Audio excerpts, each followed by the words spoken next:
Well, not long ago we did a study of the book of Daniel, and the outline in Daniel is quite great. I believe it would be a good time to review it here, and so that you could use it later on. And if you're looking for something special, you could find it in here and find out where you are in the book of Daniel.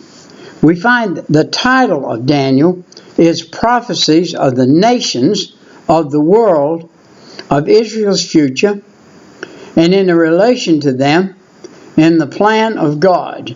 Now, in the day of Daniel, all the nations of the world were known in that part of the country. This part of the country, in America, where we are right now, was not even thought of. Ships hadn't come out and discovered this part of the land yet. They were where they were, and they were captive, in a sense of the word, around Egypt and the land that God gave the children of Israel. Now, the prophecies of the nation, what we see in here. We see history introduced. Well, this is where we begin to see a Bible being formed and history being introduced into us in chapter 1 through 2, all the way up to verse 4. And then we see the nation of earth. There are character, relations, successions, and dynasties. They were different than they are today. Today we are states, we are countries, and different things. But in that day, there were different families who had different dynasties on the earth. And they recognized each other. And that's actually, too, why there were wars like there were, because one person wanted the other person's dynasty, or said, if we leave him alone, he's going to come over and border us and swallow us up. So we need to do something about it. And that's what happened in the nations of the earth during that period of time. Now we see this great king called Nebuchadnezzar came up, and he had a dream of a great image and a prophecy of the times of the Gentiles, chapter 2, verse 1 through 49. By the way, if you will get that image up, it'll be in the back of your Bible, more than likely, if you have a good Bible, and you'll see that statue, that image. And that image tells the story, the history of the earth and where we are today. This was the head over here, back in that day, was the head of that giant. And now we're down in the feet of iron and clay in this country that I live in, the United States of America. We are in the place of iron and clay. What happens if you hit the iron and clay with a sledgehammer? The clay will fall out, and the thing will come apart, and it will tumble. Nebuchadnezzar's trial and the confession of faith, and the lesson in the steadfast faith, chapter 3, 1 through 30. We find out that there's a lesson in steadfast faith, and that's what we found out as we studied that, and how that we would come out in that. And then we saw Nebuchadnezzar's vision of the high tree, a lesson in humility. And he ended up being in a place that he didn't like. Now Belshazzar had a feast. And this was a lesson in sin and its punishment. Chapter 5, 1 through 31. We saw that.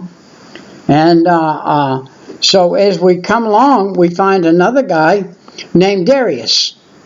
And Darius, the Mede, in the rule of religious persecution. He was a Mede, from the Medes and Persians. You've heard of that. You remember that.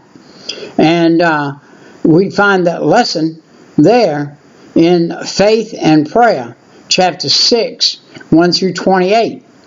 And then we saw there was a vision of four beasts, the Ancient of Days, the Son of Man, the conflict of Christ with the Antichrist, chapter 7, 1 through 28. Now let's remember that we're looking at the Hebrew nation.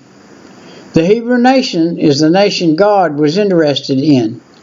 So, in its relations to the Gentiles and dominion, and its future in the plan of God, chapter 8, 1 through 12 and 13.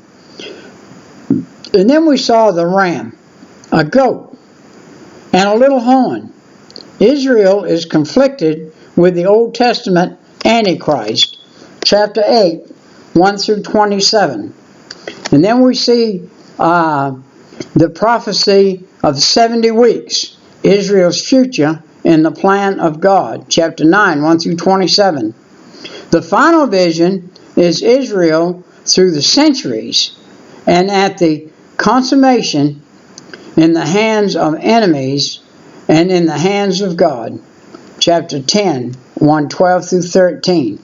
Daniel has only 12 chapters, and it has 357 verses. And in those 357 verses, there are 11,606 words.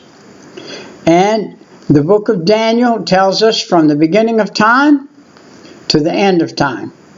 It is a book of prophecy. It prophesies and tells us. If you study this book and study it ardently through, get a good Bible with references and whatever so that you can follow through on it and see where you are in the interpretation of where the world was then and where the world is now and where we are now. You can find it in there. Well, excuse me. This has been short but sweet. And it's the rundown of the final study that we did on the book of Daniel. We will see you next time. Right. Bye-bye.